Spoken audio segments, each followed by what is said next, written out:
have a 4-year degree in classical animation, which means all the old Disney movies you see where they drew each frame, that's what I have a degree in, bachelor's degree.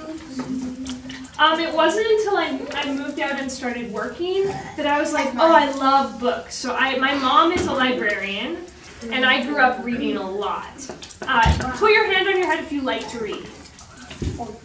So I love reading, and I love books. And I always thought in order to be an author, somebody had to give you like a license. So I thought like there was a man somewhere, and he'd be like, okay, here you go, you're like a writer. You get your like writer's license. And it turns out all you have to do to be a writer is write. So I wrote my first book. It took me about, I think, a year and a half after I started seriously thinking about writing books to sort of get anywhere with it. When you write for publishers, you usually get an agent first. So I made my manuscript for Are We There Yeti, found an agent, and then my agent submitted my manuscript to publishers.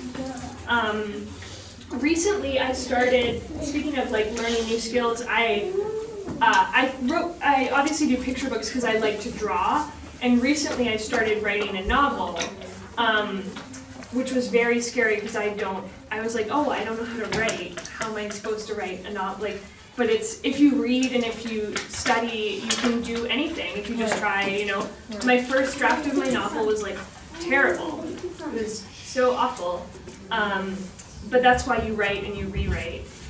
So if you do like reading and you like writing, write. It doesn't have to be your job.